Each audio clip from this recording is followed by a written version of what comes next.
രാഷ്ട്രീയ അധികാരം അത് നേടുന്നതിനായി ചില ശക്തികൾ മതത്തെയും തൊഴിലില്ലായ്മയും ഉപയോഗപ്പെടുത്തി സമൂഹത്തിൽ വിഭജനവും ഭയവും കലാപവും ഉണ്ടാക്കാൻ ശ്രമിക്കുന്നത് ലോകത്തിന്റെ പല ഭാഗങ്ങളിലും എക്കാലവും ഉണ്ടാകാറുള്ള ഒരു പ്രവണതയാണ്. ഇന്നും ഇന്നലെയും തുടങ്ങിയതല്ല, വർഷങ്ങളായിട്ടുള്ള ഒരു പ്രവണതയാണ്. മതം മനുഷ്യരെ ആത്മീയമായി ഉയർത്താനും സമാധാനത്തിലേക്കും സാഹോദര്യത്തിലേക്കും പരസ്പര സ്നേഹത്തിലേക്കും നയിക്കാനുള്ളത് ആണെങ്കിലും അതിനെ തെറ്റായ രീതിയിൽ ഉപയോഗിക്കുമ്പോൾ അത് സാമൂഹിക അസ്ഥിരതയ്ക്കും തീവ്രവാദ ചിന്തകൾക്കും വഴിയൊരുക്കുന്നു.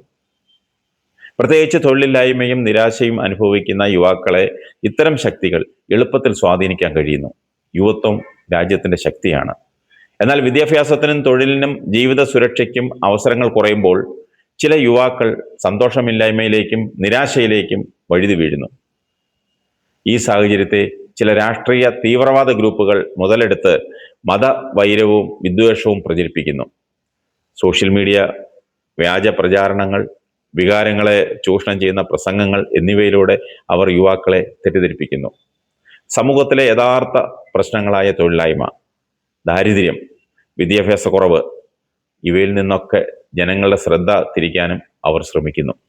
മതത്തിന്റെ പേരിൽ കലാപവും അക്രമവും ഉണ്ടാകുമ്പോൾ ഏറ്റവും കൂടുതൽ നാശനഷ്ടം നേരിടുന്നത് സാധാരണ ജനങ്ങൾക്കാണ്.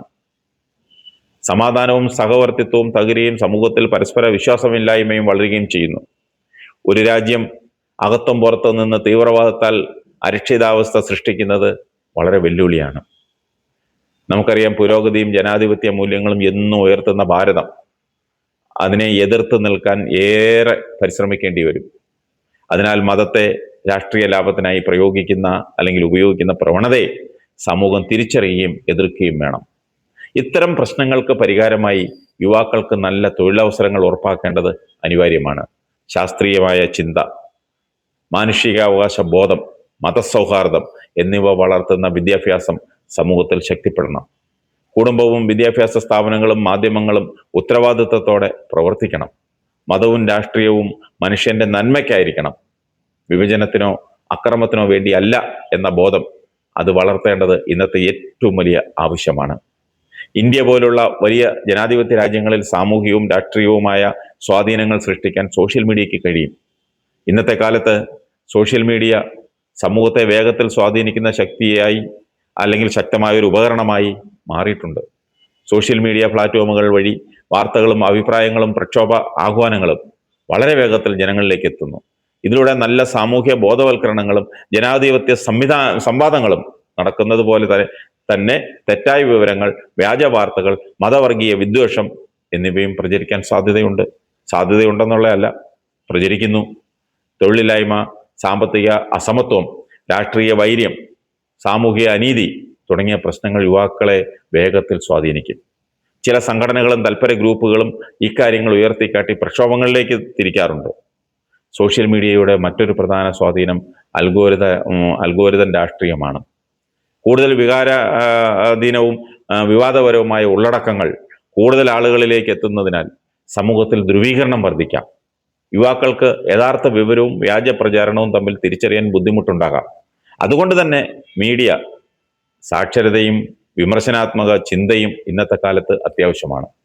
ഒരു ജനാധിപത്യ രാജ്യത്തിൽ പ്രതിഷേധങ്ങളും അഭിപ്രായ സ്വാതന്ത്ര്യവും സ്വാഭാവികമാണ്.